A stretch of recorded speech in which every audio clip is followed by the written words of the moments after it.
They taught me to be steady. They taught everyone else to cheer for the show.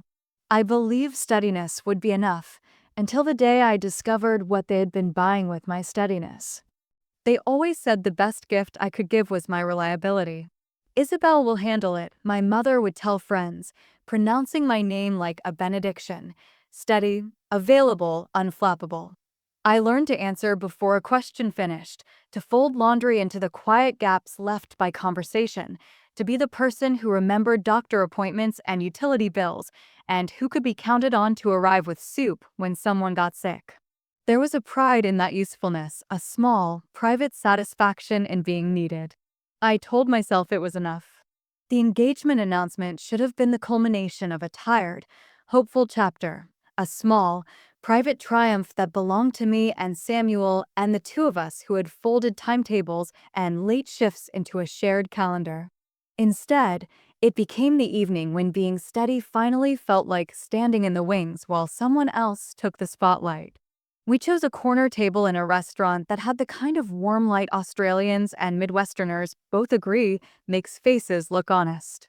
Small candles, linen napkins, the polite clink of wine glasses.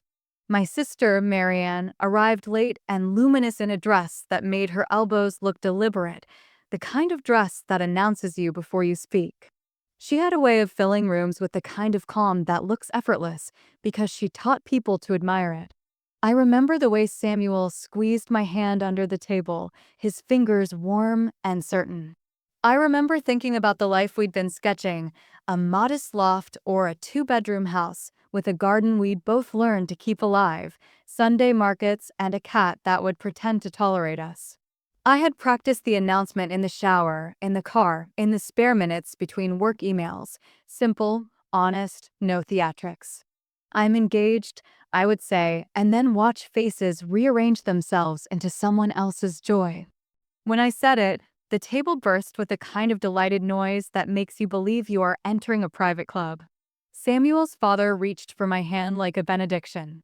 My mother kissed my cheek and said, "About time," the way people say important things with laugh lines.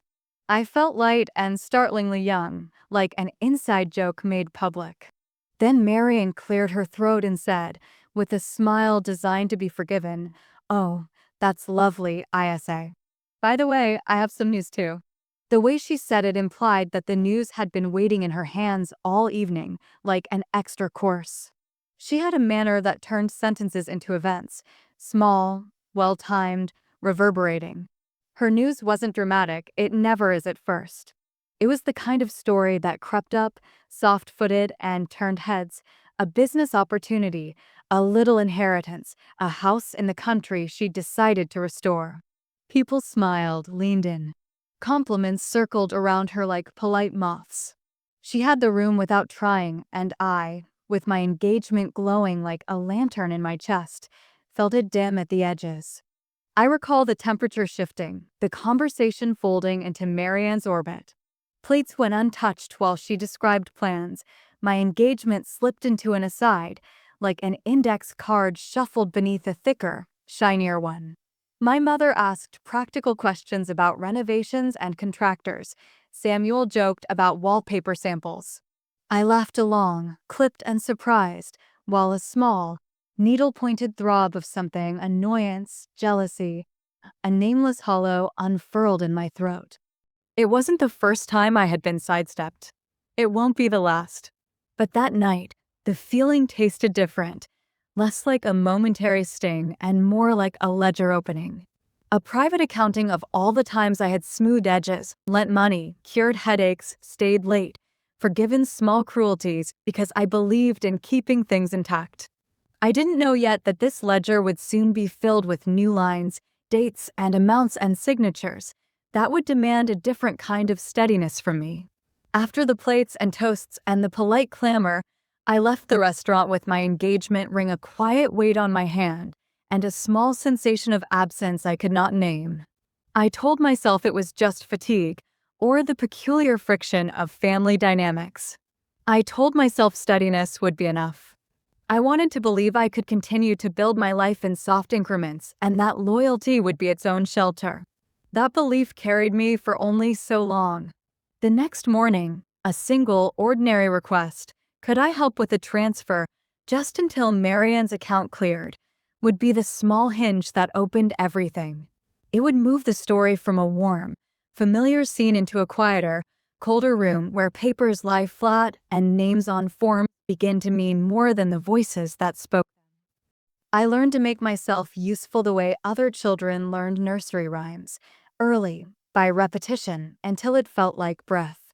By the time I was 21, practicality had moved into the center of me the way a hearth might sit at the heart of a small house. I chose teaching because it was steady, because my hours could bend around appointments and school plays and the small emergencies that came with being the eldest daughter of a mother who liked to promise more than she could pay for. I chose it because a steady paycheck meant I could help without asking for permission. There are ordinary days that, in hindsight, look like ledger entries. The August I took 3 extra shifts so Marian could fly to Paris with friends. The winter I wired money for my mother's boiler when our bank account read thin and the pipes had frozen. The countless Sunday mornings I spent assembling IKEA furniture while Marian posed with the finished product and a champagne glass. Each year felt like another line on a spreadsheet only I could see. I never named it a sacrifice. I called it love or responsibility or the sensible thing to do. My mother liked to say I had her back, and she said it like a blessing, the kind that comes with a wink and a story. Isabel will sort it. She would tell the neighbors when a bill came due or a vase broke. It meant I was exempt from the familiar family dramas because I was the one who would patch them with quiet confidence. I accepted the exemption gratefully. There was pride in being the person everyone relied on. It made me feel necessary and, perversely, harmless. Marian never meant to be cruel. She moved in a different economy, one of charisma and quick decisions, where a smile paid dividends in invitations and mystique paid off in secondhand designer dresses. People were ready to believe her. She had the gift of making her life look like a novel, and novels get applause. I learned to admire her talent for being wanted. It made my steadiness look, in other people's eyes, like the safe scaffolding behind her glamour. There were moments that, at the time, slipped past like small waves. A graduation evening when the teacher from Marian's course praised her in public while my own quiet, invisible efforts, extra tutoring, late-night lesson plans were taken for granted. A family Christmas when Marian's presence seemed to be the centerpiece and mine an afterthought. Each instance was its own small omission, a missing tally, and I swallowed them down in the name of keeping things whole. When I look back, the bigger pattern is easier to trace than it was to feel. The way invitations arrived for Marianne's new apartment, but a 30-minute warning sufficed for my needs. The offhand requests, "Could you transfer a little?" That came with an easy laugh and a promise to return it next month. Those promises had a tone I learned not to distrust. I told myself a different narrative, that generosity is both practical and brave, that family asks and family receives. It was a narrative that kept the house standing and the holidays warm. But steadiness can be audited. It collects interest. It creates expectations that calcify into entitlement. By the time Samuel and I started talking about our life together, about morning coffee on a little balcony, about saving for a place with a garden, I had a sense, faint and awkward, that something of my steadiness had been spent elsewhere without my conscious consent. Not stolen, nothing as dramatic as that, just reallocated, like funds quietly redirected in the background of a life. I didn't name it then. I filed it under fatigue, under the slow, persistent ache of doing more than my share. There are practical comforts for that ache, a long bath, a weekend away, a new cardigan. But there is a different kind of discomfort, one that comes from realizing that the account in which you have invested your patience and labor has been drawing on your credit without your approval. That realization, when it arrives, has a peculiar coldness to it. It is not the sudden crack of betrayal. It is the slow, bureaucratic chill of a ledger opening and revealing unfamiliar entries. You never notice the absence of one thing until you discover what it has been buying for someone else. When Marian asked me to help with the transfer, it sounded like one of those small domestic inconveniences we had traded for each other 1,000 times.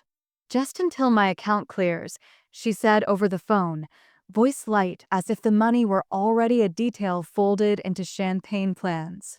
There was a delay with the payment from the renovation company. I'll send it back next week. Her laugh made the sentence feel like an aside, like a brief weather report rather than a request. I almost said no. I had a vivid memory of the tight weeks before my engagement party, of counting out expenses and deciding which small pleasure to postpone. But she was my sister, and there are economies of tenderness you keep to yourself. I transferred the amount from my savings to her account late one Tuesday. Call me when you get it, I told her, as I always did. Thanks, ISA, she said, with that practiced warmth. A few days later, I went into the bank to sort out a question about the mortgage statement. There was something about paper that made me calmer, rows of digits, neat signatures. They promised an objective language my family rarely spoke. The branch smelled faintly of coffee and printer toner. The teller who helped me was young, with a silver watch and an efficient smile. As she printed my confirmation slip, a line of text caught her eye, and she raised an eyebrow with that small, instinctive curiosity bank clerks develop after years of watching accounts whisper their secrets. Do you do transfers to that account often? She asked, not in accusation, but in the practical tone people use to invite explanations. Tell me the pattern and this will make sense. I told her. Family, occasional help. The watch glanced at the transaction history on her screen, and the corner of her mouth tightened with something like concern. There are several transfers out of your account to different names, she said, and some withdrawals that look like business expenses. Her voice was careful, the voice people use when they are training themselves to be neutral. Sometimes banks see patterns and flag them, just checking. I felt the heat rise to my neck. Maybe it was my imagination. Maybe when you keep a ledger of quiet favors in your head, normal transactions begin to look like conspiracies. I thanked her, took my paperwork, and left with the little slip of the transaction between my fingers. The slip was ordinary, but the attention it had drawn left a residue, like the way the last note of a song lingers after the music stops. That evening I asked Marianne for clarification. It's sorted, she said smoothly. Contractor messed up the invoice. Samuel helped me chase it. Everything's fine. Her words had the quick gloss of an elevator speech. She offered a summary, but no documents. When I said the teller had noticed different pays or odd withdrawals, she laughed. The kind of laugh that keeps conversation from settling. ISA, you worry too much. You should relax more. Weddings are stressful, you know. She deflected it with minuscule skill. I let it go, folding the unease into my pockets. But unease is an industrious thing. It finds the smallest cracks. Over the next week, I started noticing details I might once have let pass. Marianne's casualness about dates, a mention of a trust with no further explanation, my mother's habit of referring to arrangements she had made without specifics. An offhand remark from a distant cousin about Marianne's investment sounded oddly grand for a kitchen table Reno. The words stacked like coins. I began to look for corroboration in the place a reliable person looks first, the paper. I reviewed my online statements that Sunday, running my finger down columns of numbers the way one might trace a map. There were transfers I recognized, loans I had made and forgotten, reimbursements that had arrived in small, unreliable increments. But there were also entries that made my chest tighten, payments labeled for consulting, withdrawals on dates when Marian had said she had been at weekend retreats, references to firms I did not know. It was not yet proof of malice, nor of any grand betrayal. It was, at that stage, a collection of question marks, a slip of paper here, a phrase there, the bank teller's quiet look. I made myself a small promise to move gently but with eyes open. I would ask for the receipts Marian cited. I would keep copies of my own statements. I would not narrate my suspicion into accusations without a map. Still, when I folded my laptop closed that night, The slip of paper from the teller sat on the kitchen counter like a coin I had not chosen to pick up but could not ignore. I put it in the top drawer with receipts and warranties, next to the warranty for the kettle Samuel and I had bought on an impulse last spring. It felt absurdly domestic, the way danger often does, a plain thing tucked among guarantees, ticking quietly. I used to think papers had a comforting weight, contracts, lesson plans, the neat authority of signatures. That faith eroded the afternoon I found a folder on my mother's kitchen table with Marianne's name on the tab. It was a Sunday. I had gone over with a tray of soup after Samuel worked a weekend shift, the small domestic mercies that had become our shorthand, and my mother was fussing with the curtains. Marianne had left for a site visit, she said, an hour ago, and the house smelled of lemon cleaner and the kind of perfume she never bothered to explain. The folder sat beside the fruit bowl, half hidden beneath a magazine about interiors. I almost didn't notice it. Then I did.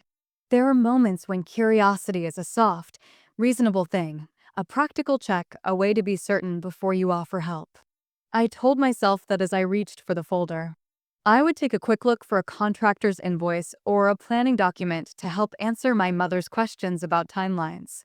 It was an ordinary justification, the sort of small rationalization you use before stepping over a line. I should have left it closed. I did not. Inside, the first pages were municipal permits and receipts for building materials, nothing alarming. But after those came things that were not usually part of kitchen table admin, copies of company registrations, a certificate of formation for an LLC with a name that sounded like a brand rather than a person, scanned bank statements with withdrawals and transfers annotated as consultancy, and a set of invoices with my mother's home address listed as the registered office. There were also handwritten notes in Marianne's looping script, dates, abbreviations, the kind of shorthand you leave when you are confident no one will read it. I sat down hard in the dining chair. My hands trembled in a way I did not expect. The invoices had amounts that, when added together, formed a number I could no longer reconcile with my mental picture of Marianne's life. Some transfers matched dates I remembered. A withdrawal on the weekend she'd claimed to be at a yoga retreat. A payment labeled for materials issued the same day she'd told me she was visiting a friend. Then there were recurring transfers into accounts under names I did not recognize, small at first, then steadily larger. The corporation names had the kind of bureaucratic gloss that makes them easy to forget. A few letters, a comma, the word holdings. My first instinct was to close the folder and slide it back where I had found it. But instead, I took a photo of the company registration with my phone, then another of a statement that showed a transfer from an account in my mother's name to one of those corporate entities. My throat felt dry and funny, as if I had swallowed the wrong currency for an exchange I had never agreed to. I told myself I only wanted to preserve evidence in case there was a simple explanation, a trustee arrangement, a prepaid contractor account, a misunderstanding born of my own suspicion. I told myself I would ask, calmly. When I showed Samuel that evening, he was quiet in a way that made me realize how much of my life he kept in reserve until I asked. He scanned the documents with the kind of attention people trained in numbers have, methodical, patient. He lined up dates and amounts like markers on a map. "This doesn't look like a renovation account," he said finally, tapping a recurring pay. "These are transfers to a private company, and look here, several withdrawals labeled consulting. The same day's cash is removed from ATMs in different towns. It could be legitimate, but it's unusual." Unusual is a deceptive term. It softens edges where you want them blunt. I remember the slow hardening in my chest, the quiet click as possibility narrowed into probability. It wasn't proof of criminal intent, not yet. But the pattern had a gravity to it, repeated small extractions that, together, formed something of consequence. The documents suggested someone had been turning private family funds into a business ledger without the full picture I'd thought existed. "I'll ask," I said. "I'll ask my mother and Marianne. There may be a perfectly reasonable explanation." The words felt threadbare even as I spoke them. Samuel didn't argue. He only folded the papers back into the folder and asked me, in a voice that tried to stay neutral, if I wanted him to help me compile what I had found. I did. I thought then of the bank teller's quiet look, of the transfer I'd made, and the little promise I had made to myself to move with eyes open. That night, before I slept, I laid the photographs and the copies on the kitchen counter like a constellation I needed to learn. Each item was a light with a coordinate I could check. The documents had given my unease context a map. The map was not comforting. It told me that steadiness, the thing I had always believed would protect me, could be spent without my knowledge. It told me that I had been walking a path my family had already mapped out for its own reasons, and that I would need to consider, more practically than I had ever wanted, the ways to reclaim what was mine. When the papers finished their work on me, there was not a single dramatic cry or a sudden accusation. There was, instead, a low, relentless focus. A decision formed. I would not rush into confrontation. I would assemble facts, dates, copies, a ledger of my own. If my steadiness had been a bank, I would become its auditor. I would do it without rage as far as I could, because I needed clarity more than spectacle. When the family gathered the following week, I knew what I could ask for and what I could not. I had the folder, the photographs, and a steady hand. I did not know then how far the documents would reach, or how many kitchen tables would be implicated by what I had found. I only knew that the first real evidence of something hidden had slid into my life like a stone in my shoe, small, sharp, and impossible to ignore. You never notice the absence of one thing until you discover what it has been buying for someone else. When the papers land on the table, there is a sound that neither anger nor grief can make. It is the brittle hush of a life you no longer recognize. When you begin to turn chaos into proof, something inside you shifts. It isn't heroic or cinematic, it's administrative. You start by naming folders, labeling dates, saving screenshots. You learn that the truth, when translated into documents, loses its sting and gains a kind of bureaucratic dignity. That's how Samuel and I spent the next 2 weekends, sitting at our dining table surrounded by paper, coffee mugs, and the low hum of the printer spitting out statements I had requested. Samuel had the patience of someone who has spent his life in systems, a quiet analyst who believed that logic could steady any storm. He drew columns in a spreadsheet, dates, pays, amounts, notes. I watched him type and felt a strange blend of gratitude and shame. Gratitude for his methodical care, shame that the life I had built on reliability had required someone else's structure to hold it up. We began to match entries. There were patterns in the data that I had missed when I looked only through emotion.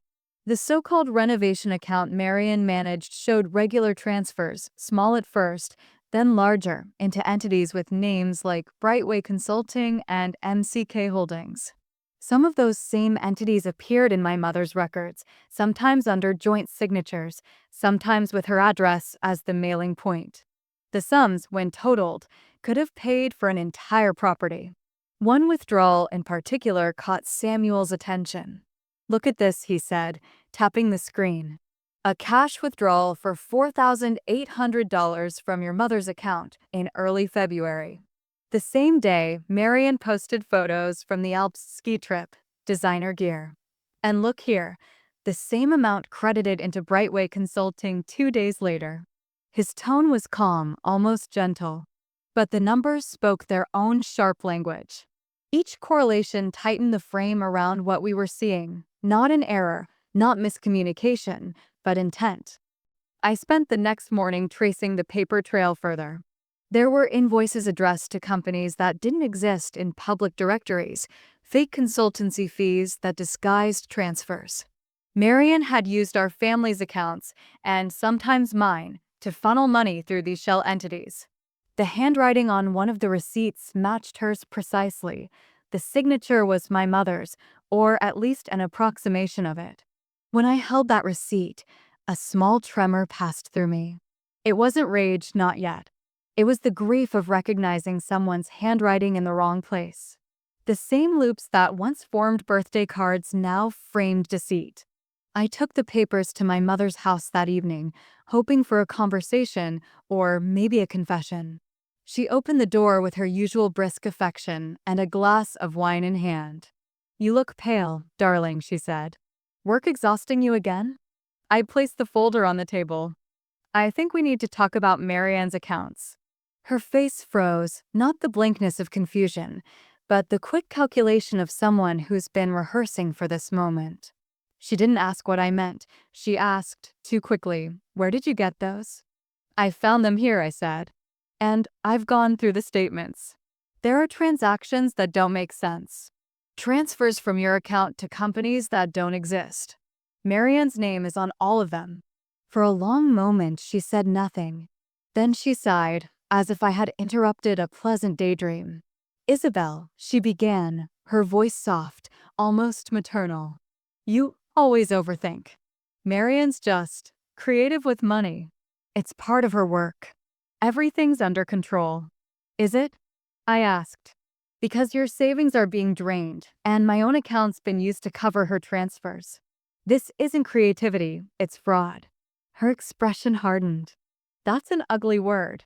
"So is theft," I said quietly. For a heartbeat, something flickered in her eyes, not guilt, but loyalty, the reflex to protect one child from another. "You've always been the serious one," she said. "You don't understand how Marianne operates. She's building something big. It's all temporary." I wanted to believe her. I wanted to believe that there was some grand project behind the mess, that the documents were fragments of an unfinished plan. But the numbers didn't lie. They spoke in straight lines and dates. When I left her house that night, the folder felt heavier than when I had arrived. The air outside was cold and raw, the kind that makes you aware of your heartbeat. Samuel met me at the door when I returned home. He didn't ask what she'd said. My silence told him everything. "We'll need to protect you," he said simply. "Freeze joint accounts, get legal advice, make copies of everything." His voice was steady, but beneath it was the quiet understanding that this wasn't just about money anymore. It was about patterns of permission, the years I had spent giving, smoothing, overlooking. Those documents had finally put my life in order, not by choice, but by revelation. I realized, sitting at our table again, that paper has two purposes: to bind agreements and to reveal who's been breaking them. The first confrontation wasn't a scene. It was a conversation wrapped in politeness, the kind that carries the temperature of boiling water beneath a calm surface. I asked Marianne to meet me for coffee on a weekday morning. She arrived 10 minutes late, smiling, hair glossy and perfect, dressed like someone who always expected to be seen. "ISA, you look so serious," she said, slipping off her sunglasses. "Are we here to talk wedding plans, or are you going to give me one of your famous budgeting lectures?" I had rehearsed the opening lines on my drive over. "Stay calm, stay factual, no accusations." "I found documents," I said. "Bank transfers, company registrations, statements.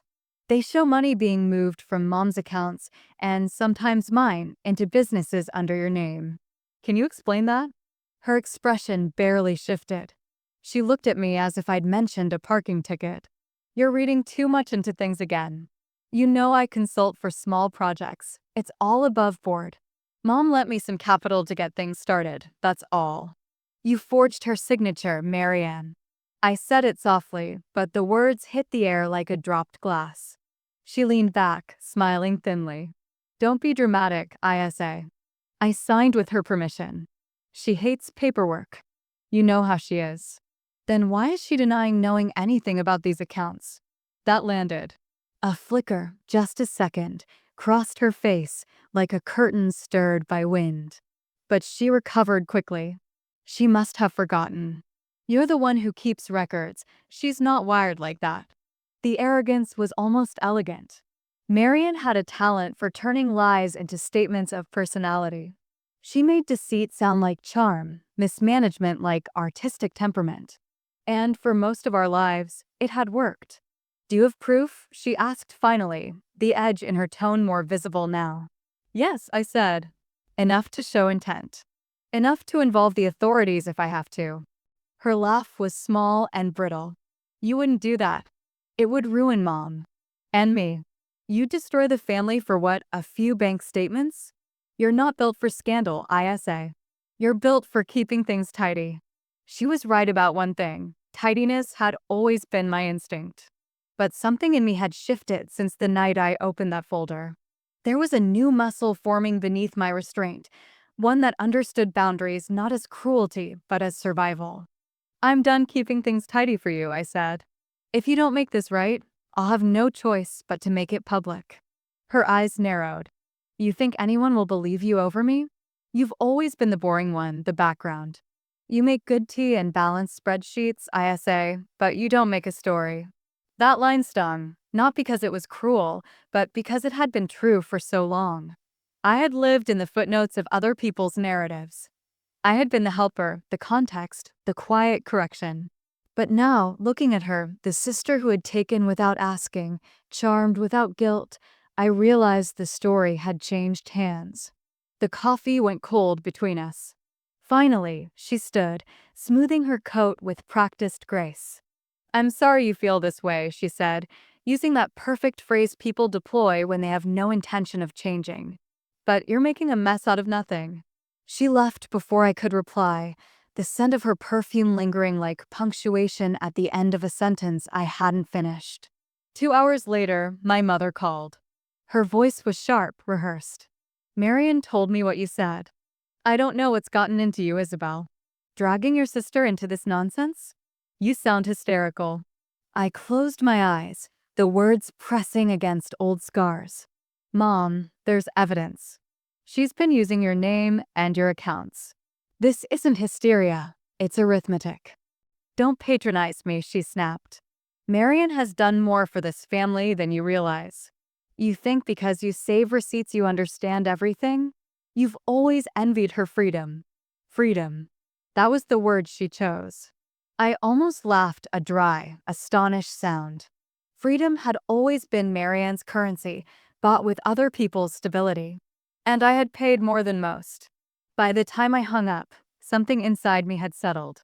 It wasn't peace, but a kind of clarity. If they wanted to call me hysterical, so be it. I had the papers, the dates, the ledger, the proof. I had truth and the quiet backing of a man who believed in facts more than family myths. That night, Samuel and I began drafting a timeline not of feelings, but of transactions. Every transfer, every false invoice, every forged signature. It was a story told in numbers, and for once, I was the one writing it. The next step would not be another conversation. It would be preparation for exposure, for consequence, for the unraveling that must come when the tidy walls of family loyalty start to crack. And beneath all that, a question pulsed quietly. What happens when the reliable one finally refuses to hold the weight? When you threaten to expose a lie, you start to understand what it costs to tell the truth. It isn't just money, it's belonging, comfort, the illusion that your family's chaos still has a center. I learned this in slow motion, in the quiet hours after I told Samuel I was ready to take legal advice. We met with a solicitor named Caroline, a woman in her 50s with steel gray hair and the kind of calm that makes people confess things they didn't mean to say. Her office smelled faintly of ink and disinfectant, a place where words were converted into outcomes. She listened as I explained what I had found, the transfers, the signatures, the companies, the confrontation. She didn't interrupt, only nodded, occasionally making a small note in looping handwriting that looked like certainty. When I finished, she looked up and said simply, "You have enough for a case. The question is, do you want one?" I hesitated, because that was the heart of it. Wanting justice wasn't the same as wanting a lawsuit.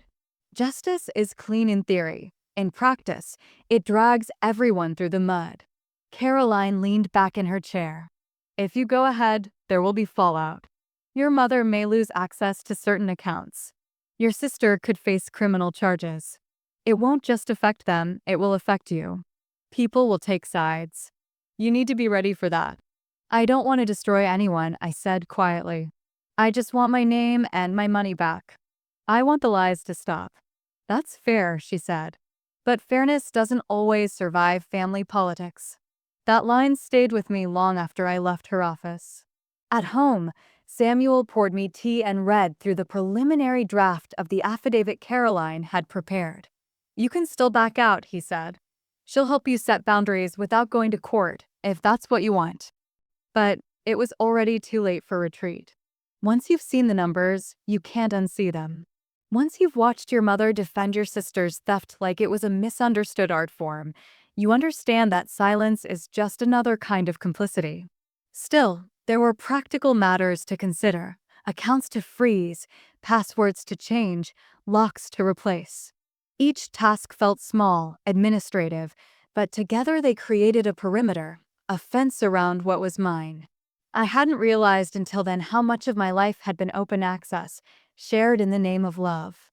The emotional costs arrived slower, like waves following the tide. Friends who had known our family for years began to pull away, confused or unwilling to pick sides. My mother stopped answering my calls altogether. When she did text, her messages were curt, perfumed with guilt disguised as offense. "You've broken something that can't be fixed, Isabel."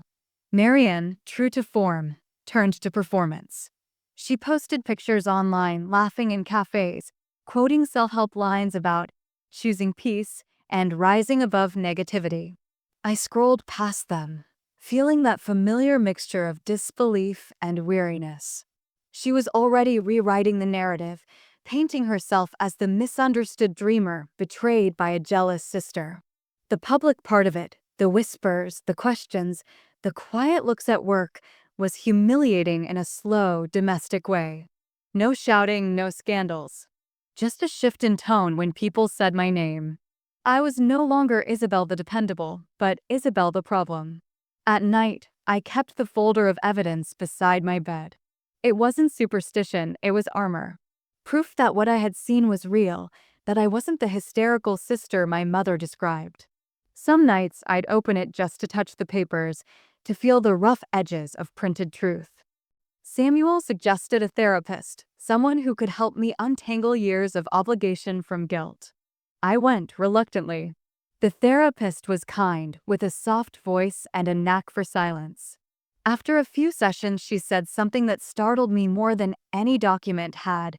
"You've been living as the emotional accountant of your family. You've balanced their deficits for decades, but you never issued an invoice." I laughed at first. Then I cried. Because she was right. The costs weren't just financial. They were emotional interest compounded over years, the quiet exhaustion of being dependable without ever being protected. By the time autumn arrived, the legal groundwork was set. Caroline had drafted a letter of intent to recover the funds, and Samuel had gathered every timestamp, transfer, and message thread into a single organized drive. The facts were ready. What remained was the hardest calculation of all, the moral one. What did justice look like for people you still loved, even when they had treated your love as currency? That question kept me awake more than the fear of courtrooms or headlines. Because behind every number, there was a memory, birthdays, shared jokes, nights when we'd held each other's hands through grief. I had to count those too. And in doing so, I realized something uncomfortable. Justice wasn't going to heal me. It would only level the balance sheet. Healing would have to come from something quieter, something beyond winning. But first, the truth had to be seen, not whispered, not hinted, but laid out plainly, like a ledger no one could deny. That would be the next step, the one that would turn numbers into revelation. When Caroline called to confirm the mediation date, her voice was calm, almost routine. "It's scheduled for the 15th, she said. "Family settlement hearing. You'll have the floor for your statement if you want it." I thanked her and hung up, staring at the calendar on the wall. The 15th. Just 3 weeks away. It would be the first time we'd all sit in the same room since the day of my engagement dinner. The same people, the same polite smiles, but an entirely different script. Samuel found me standing in the kitchen, still holding my phone like it had burned my hand. "So, it's happening?" he asked. "Yes," I said. "It's real now." He nodded slowly. Then we plan. And that's what we did.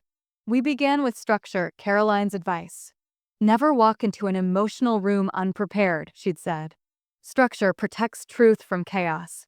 So we built a plan like architects of composure, copies of documents organized in labeled folders, a simple visual timeline printed in clear fonts, no dramatics. Every number verified, every signature matched. Facts, not feelings. I spent nights after work reviewing my notes. The house smelled like coffee and paper ink. Sometimes Samuel would bring me tea and lean against the doorway, watching me highlight figures in pale yellow. He never interrupted, just existed nearby, an anchor I didn't know I needed. The mediation would be small and formal, but I also knew my family, their talent for charm, for rewriting moments before they finished speaking. I would need to make the truth visible, undeniable. So, we decided on a presentation, not a slideshow exactly, but a printed board, clear evidence of where the money went, when, and how. Samuel designed it, understated and simple lines, dates, transfers. It wasn't revenge. It was clarity made visible. I also decided what I would wear. It sounds trivial, but it mattered. For years I had dressed to blend in soft sweaters, neutral tones, the palette of someone who preferred to be overlooked. But that day I chose a deep navy dress, structured and simple, one that made me feel grounded. Authority without aggression, I told myself, echoing Caroline's phrasing. It wasn't vanity, it was strategy. On the morning of the 15th, I woke before dawn. The city was still gray, the kind of quiet that feels heavy. I made tea, sat at the kitchen table, and read over my opening statement. It wasn't emotional, it was factual, just like we'd practiced. This isn't about resentment. It's about transparency. I have proof of financial misuse involving my accounts and my mother's. I am not here to accuse out of anger. I am here to protect what was taken and to stop it from continuing. I repeated it aloud until my voice no longer shook. When I arrived at the mediation office, my mother was already there, dressed impeccably, sitting with her lawyer. She didn't look at me when I entered. Marian arrived 5 minutes later, late as always, hair perfect, perfume deliberate.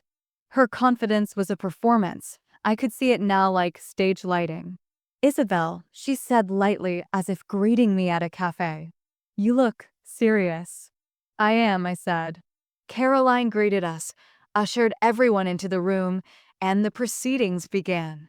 There was a long table, pale wood, a pitcher of water in the center, and a silence that seemed to hum. As the mediator explained the process, my pulse beat against my ribs. Then it was my turn. I stood, unfolded the first page of my notes, and spoke. I described what I had found calmly, sequentially. Dates, amounts, transfers. I placed each folder in front of the mediator like stepping stones. When I finished, I opened the final file and handed it across the table. "These are the signatures," I said. My mother's name, written in my sister's hand. No one spoke for several seconds. The air shifted, not dramatically, just perceptibly. Marianne's expression tightened. My mother's face went blank, her fingers pressed together like she was praying. Finally, Marianne laughed, soft, incredulous. "You've really gone all out, haven't you? You brought charts." "I brought facts," I said. "Because facts don't change when you smile." That landed. Even the mediator glanced at her before clearing his throat. "Let's stay focused," he said quietly. The discussion that followed was tense but restrained. Marian alternated between denial and deflection, my mother between defense and exhaustion. Caroline spoke only when necessary, her voice smooth as glass. Samuel sat behind me, silent, steady, his presence a quiet promise that I wasn't alone. By the end, there were no apologies, no breakdowns, just paperwork. Agreements to review, accounts to freeze, pending investigations. But I had said what needed to be said. When it was over, I walked out into the late afternoon light, breathing air that felt entirely new, thin but clean. For the first time in years, I wasn't carrying their secrets. Samuel caught up to me on the steps. "You did it," he said. I shook my head. No, I started it. Because what came next wouldn't be about confrontation anymore. It would be about consequence, the long, slow unraveling of a story that had been rewritten too many times. And for once, I was ready to tell it as it really happened. The family gathering wasn't meant to be a reckoning. It was supposed to be a celebration, my parents' 40th wedding anniversary, held in the same garden where we'd once posed for family photos, all matching smiles and coordinated colors. My mother insisted on it even after the mediation. We can still be civil, she'd said, in that tone that really meant we can still pretend. I didn't want to go. Samuel urged me to gently. You don't have to perform, he said. Just show up, look them in the eye, and let the truth breathe on its own. He was right. Hiding had never protected me before. It only protected their version of events. So I went. The garden was immaculate, as if nothing had happened. Lanterns hung from the trees, champagne chilled in silver buckets, a hired pianist played gentle jazz. Marian floated among the guests, graceful, charming, untroubled. If guilt has a smell, she had disguised it perfectly in Chanel. When she saw me, her smile faltered for half a second, not long enough for anyone else to notice, but I saw it. "ISA," she exclaimed. "You came." "I promised, Mom," I said simply. My mother kissed my cheek like a diplomat greeting an adversary. "Let's not talk business tonight," she whispered, low enough for only me to hear. I nodded. Of course. But the thing about truth is that once you name it, it has a life of its own. You can't return it to silence. It sits in every glass raised, in every polite laugh that rings too sharp. Halfway through dinner, when my father stood to make a toast, he surprised everyone by inviting me to speak. "Isabel's always been our quiet strength," he said, smiling. "Maybe tonight she'll say a few words." I hadn't planned to. I hadn't brought notes, no speech, just the weight of everything that had already happened. But as every eye turned toward me, I realized it was time to stop protecting their version of our story. I stood, my knees steady this time. "I don't have a toast prepared," I began, but I suppose honesty doesn't need rehearsal. A few guests laughed softly. My mother's smile froze. Marianne's eyes narrowed. I continued. "These past months have been difficult. Some of you may have heard bits and pieces. Families are complex, ours no less so. But tonight, in the spirit of 40 years of partnership and loyalty, I think it's fair to say that truth is also a form of love." Silence. The pianist stopped mid-note. I said, carefully, that some of the loyalty and trust in our family was being used, turned into accounts and transactions that hurt people who didn't deserve it. I spent months gathering documents, dates, signatures. And though it's painful to admit, the people responsible are in this garden. The words dropped into the air like pebbles into still water. The ripples were immediate. Murmurs, glances, the shuffle of discomfort. My mother's hand went to her glass. Marianne's lips parted slightly, as though she'd been slapped by the air itself. "ISA," she said finally, her voice tight, "this isn't the place." "It's the only place," I replied quietly. "Because this family built its reputation on togetherness. If we can celebrate 40 years of marriage, we can face a few years of truth." I didn't shout. I didn't accuse. I simply reached into my bag and placed a small folder on the table. "For anyone who wants to know what happened, it's all here. No gossip, no rumor. Just numbers, letters, and dates. The story of how love became collateral." Gasps, whispers. Someone stood to look. My father's expression collapsed into something unreadable, half shock, half shame. My mother reached for his arm, murmuring his name like a shield. Marian rose from her chair. "You've lost your mind," she hissed. "You're humiliating us." I met her gaze steadily. "You did that yourself." She stepped closer, close enough that only I could hear her next words. "You'll regret this." I didn't answer. Because in that moment, I didn't regret it. I felt lighter than I had in years. For once, I wasn't protecting anyone else's comfort at the expense of my own sanity. The guests didn't know what to do. whether to stay, to leave, to pretend nothing had happened. Samuel came to stand beside me, his presence quiet but firm. "Let's go," he whispered. I nodded, leaving the folder behind. Let them read. Let them decide. As we walked out of the garden, the music started again, tentative, like a heartbeat learning its rhythm after being shocked back to life. On the drive home, Samuel reached for my hand. "You did the hardest thing," he said. I watched the road lights blur into gold streaks against the window. "It didn't feel hard," I said softly. "It felt necessary." Because there are moments when silence becomes complicity, and speaking, no matter how costly, becomes a kind of rescue. And that night, in the garden of my family's perfect illusions, I finally rescued myself. There's a particular kind of silence that follows an explosion, not the peace that comes after chaos, but the heavy, suspended quiet where everyone pretends not to look at the wreckage. That was the silence that settled over the days after the garden. For the first 24 hours, my phone was a battlefield of messages. Missed calls from my mother, short furious texts from Marianne, "How could you do this?" And cautious ones from relatives, "We're thinking of you, but maybe this should have stayed private." Even my father sent a message that simply read, "We'll talk when things calm down." But things didn't calm down. They fractured. 2 days after the dinner, my mother's lawyer contacted Caroline, claiming defamation. It didn't last long. Caroline sent over the documentation, neat and irrefutable.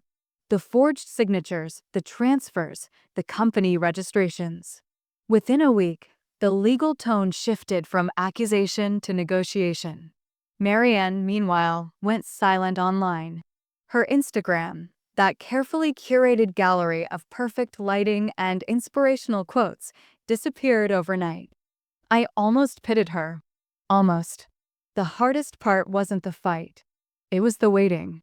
While lawyers reviewed statements and accountants traced funds, I went back to work, pretending normalcy.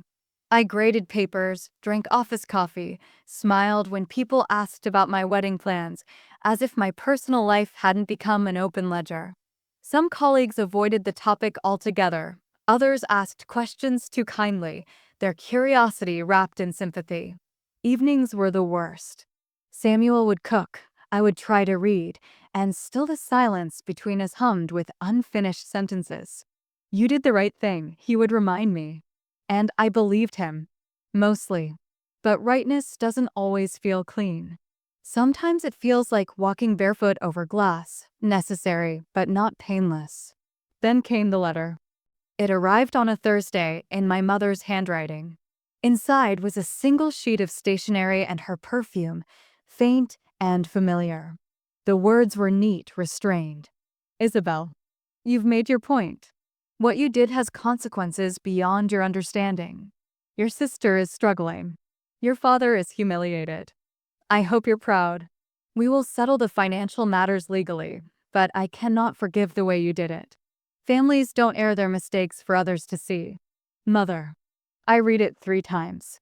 The last line struck me hardest. Families don't air their mistakes. But that's exactly what had kept us sick for decades. The silence, the maintenance of appearances. I placed the letter in the same drawer as the original bank slips, not out of nostalgia, but as evidence. Weeks turned into months. The case progressed quietly. Marian was required to return part of the money through structured repayments. My mother's accounts were moved into independent oversight. It wasn't justice in the cinematic sense. No gavel, no public apology, just the dull, procedural sound of fairness being restored one document at a time. And yet, something unexpected happened amid the paperwork. My father called. He didn't mention the dinner, or the letters, or Marianne. He simply asked if I'd meet him at the park near their house. When I arrived, he was sitting on a bench, looking smaller than I remembered. His voice, when he spoke, was rough. "I should have paid more attention," he said. "I let your mother run things because it was easier. I'm sorry, Isabel. For a lot of things." It wasn't an absolution, but it was the first honest sentence spoken between us in years. After that, the silence began to change. Not gone, not healed, just different. Quieter in a way that didn't hide anymore. The wider family adjusted in their own awkward ways. Some cousins reached out, others kept their distance, afraid the truth might be contagious. I didn't blame them. People cling to illusions, they're warmer than reality. Through it all, Samuel remained steady. We postponed the wedding, not because we were unsure, but because I wanted to stand in it as a whole person, not a daughter still untangling herself from debt and duty. He understood. Some evenings, when we'd sit on the balcony with tea and the city glowing below us, he'd say, you didn't just expose them. You reclaimed yourself. And maybe that was true. Because in all that aftermath, the lawyers, the paperwork, the silence, I started to feel something I hadn't in years. Space. The kind of internal quiet that isn't waiting for permission. Marian never called. Not once. But that, too, became a kind of peace. The aftermath wasn't victory. It was recovery. Slow, unglamorous, but real. The rebuilding that happens after you've stopped lying to yourself about who deserves your loyalty.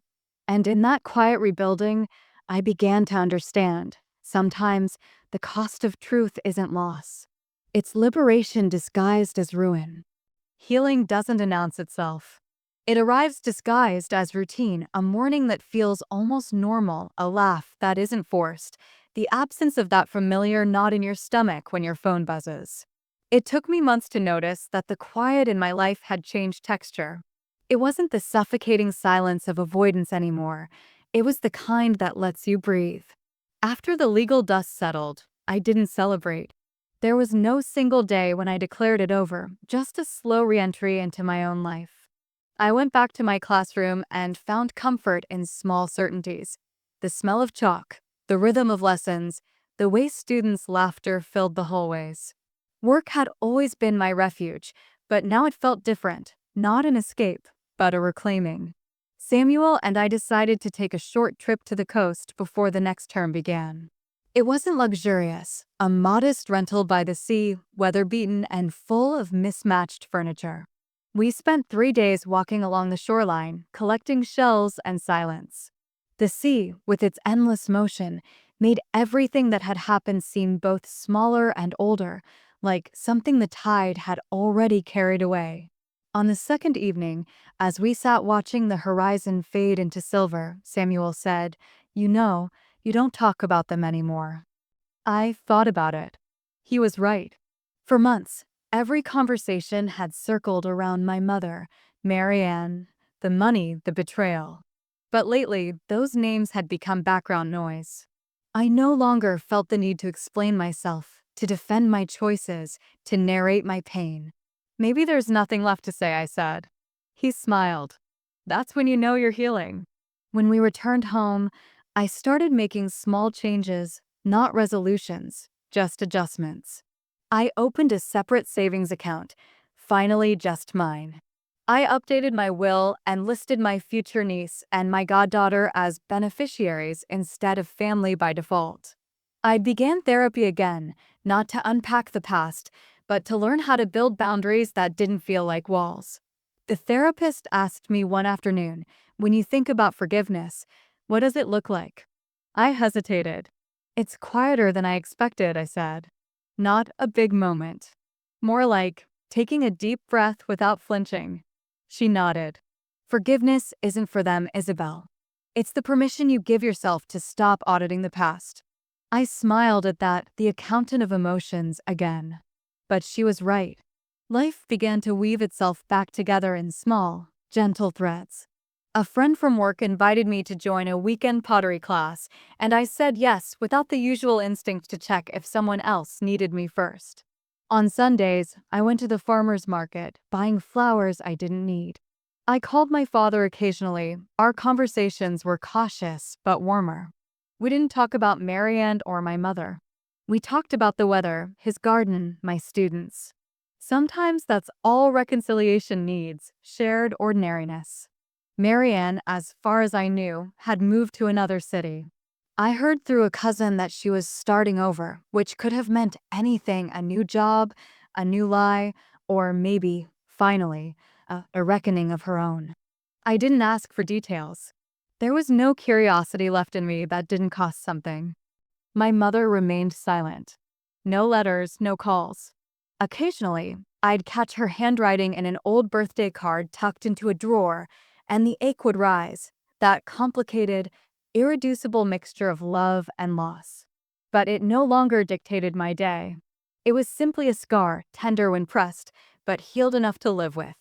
By spring, Samuel and I began planning the wedding again, this time small and simple, just us and a few close friends. No lavish gestures, no family speeches. I wanted to feel like honesty, I told him, not performance. We chose a small vineyard an hour outside the city. When I tried on my dress, the seamstress pinned the hem and said, "You look peaceful." And I realized I was.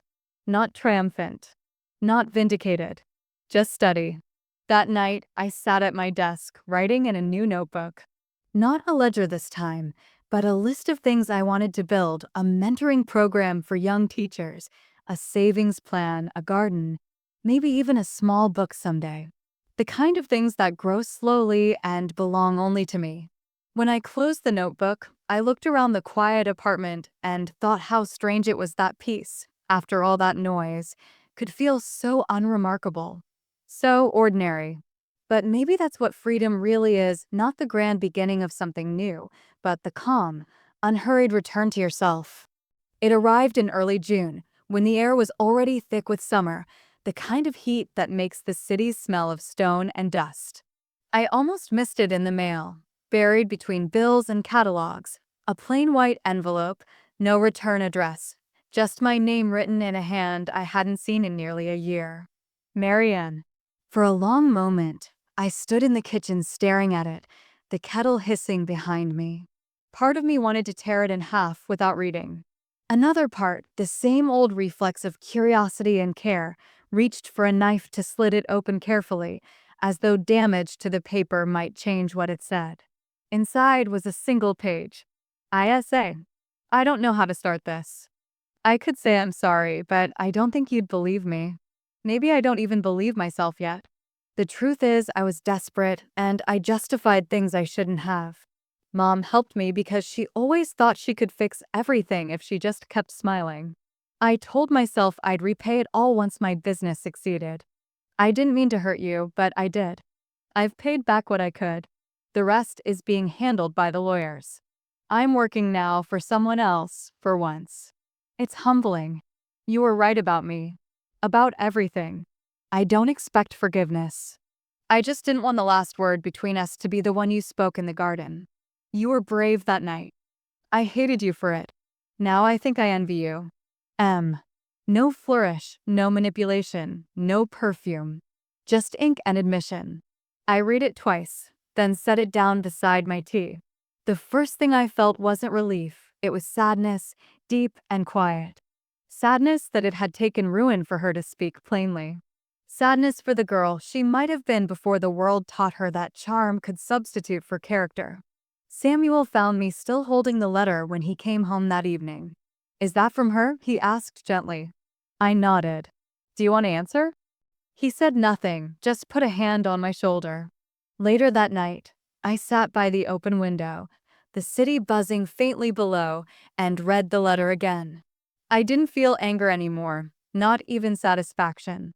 Just a quiet acknowledgement, like closing a book you've finally finished. I didn't write back immediately. Instead, I folded the letter and placed it in the same drawer as my mother's note, two voices from the same story, different in tone but connected by the same ache. Weeks passed. One evening, after a long day at school, I took out a blank card, plain, cream-colored, no embellishment, and wrote a single sentence. "I hope you're finding your own steadiness now." No signature, no return address. Just that. I mailed it the next morning before I could change my mind. It wasn't forgiveness, not fully. Forgiveness implies a clean slate, and I wasn't ready to erase what had been done. It was something smaller, but perhaps truer, a release. A way to stop carrying the weight of her choices in my chest. A few days later, I dreamt of us as children running barefoot through the backyard, our mother calling us in for dinner, her voice still whole and unbroken by disappointment. Marian was laughing in that easy, contagious way she had before adulthood turned everything into performance. I woke up with tears on my face, but also with a strange lightness. The next morning, as I watered the plants on the balcony, a breeze lifted through the open door, catching the curtains and the corners of the paper stack on my desk. For a moment, I watched the sunlight move across them and thought, this is what mercy looks like, not a grand gesture, but a small breath of movement in a room that had been still for too long. I didn't need her apology to be perfect. I didn't even need it to change anything. I just needed it to exist. Sometimes that's enough. It's strange how life begins to rebuild itself without fanfare. One day you wake up and realize the rubble has turned into foundations, quiet, solid, unremarkable. That was the year that followed the letter. It wasn't dramatic. It was slow, deliberate, and deeply ordinary, the kind of ordinary that feels like grace after chaos. By autumn, Samuel and I were married. The ceremony was small, held in a sunlit courtyard behind a library that smelled faintly of paper and lavender. There were no speeches, no elaborate rehearsals, no uninvited surprises. I wore a simple ivory dress, carried white peonies, and spoke vows that were less about romance and more about truth. We choose steadiness, not spectacle, I said, my voice steady but full. Samuel smiled like someone who had understood that long before I'd found the words. After the ceremony, we served tea instead of champagne. Our friends laughed, calling it the most Isabel thing possible. I didn't mind. The quiet suited me. In the months that followed, I began what I called my second education. I took an evening course in personal finance and estate planning, not because I feared another betrayal, but because I wanted to own the language of my own safety. I met with Caroline to review new legal documents, separate accounts, trusts, and updated power of attorney. For the first time, my name stood alone, unentangled. You've become your own architect, Caroline said when we finalized the papers. You're not just protecting what's yours, you're designing your life. Her words stayed with me. I began applying that idea everywhere, in my teaching, in friendships, in the small rituals of everyday life. I said no more often. I chose rest without guilt. I took long walks alone, something I'd once associated with loneliness, but now recognized as freedom. My father and I maintained a soft, steady contact. We exchanged birthday cards, short phone calls about his tomatoes, and the new bench he built in the garden. There was affection there, not the unshakable kind of childhood, but the grown-up version that accepts distance as part of love. My mother didn't join those calls, but I no longer waited for her voice. That was its own kind of peace. As for Marianne, she remained a ghost at the edges of my life. I heard from a cousin that she'd kept a small job, nothing glamorous, but stable. She's quieter now, he said. Different. I didn't ask for details. I didn't need to know if she'd changed. Some stories can end in uncertainty without being unfinished. Instead, I turned my attention to the living. I started a mentoring program for young teachers, women at the beginning of their careers who, like I once had, believed that competence would protect them from exploitation. I taught them what I'd learned, that steadiness isn't servitude, that generosity without boundaries becomes currency for others, and that independence isn't selfish, it's sustainable. On the first day of the program, one of the new teachers, a nervous girl named Lila, stayed behind after everyone left. You talk about steadiness like it's a skill, she said. I always thought it was a personality trait. I smiled. It's both, I said. But the skill part is the one that saves you. She laughed softly, and I saw something of my younger self in her, hopeful, eager, unaware of how fragile the scaffolding of other people's expectations can be. Watching her, I felt a strange gratitude for everything that had broken me open enough to learn differently. At home, Samuel and I built small traditions, Saturday markets, reading in bed, dinners on the balcony with music low enough to let the city breathe. We didn't chase grand happiness. We built contentment, piece by piece, like brickwork. One evening, As we sat watching the sunset from our tiny garden, the one we'd finally managed to keep alive, Samuel said, "You've changed." "I've come home," I said. "That's all." And it was true. Not home to the family that had shaped me, but to the self I'd neglected in the name of loyalty. To a quieter kind of womanhood, one that didn't apologize for boundaries, one that built her safety as intentionally as her kindness. That night, before going to bed, I wrote in my notebook again, the same one I'd started after the mediation. At the top of the page, I wrote, "New architecture. Foundations, truth, work, tenderness, restraint. Structure, peace over performance. Roof, forgiveness, but only where it doesn't leak." Then I closed it, set it on the nightstand, and turned off the light. Outside, the world carried on, noisy, imperfect, alive. And for the first time in years, I slept without dreaming of anyone else's story but my own. It's been a year since the night I stood in my parents' garden and told the truth out loud. A year since the paper trail became a map, since steadiness stopped meaning silence. And now, as I sit on the small wooden bench in my own garden, I realize that time hasn't erased anything, it's just softened the edges. The morning light falls through the vines Samuel planted last spring. The lavender has survived the winter, and the basil insists on thriving no matter how often I forget to water it. I'm barefoot, coffee mug in hand, the world still waking around me, the sound of bicycles on the street, a neighbor's radio humming through an open window. There is nothing extraordinary about this day, and maybe that's what makes it precious. On the small table beside me sits a worn envelope, Marianne's letter. I keep it here, not as a wound, but as a reminder. Every few months, I reread it, not to reopen old pain, but to marvel at how far I've walked from the person who once needed her approval to breathe. I still don't know where she lives now. Sometimes I think about writing again, sometimes I don't.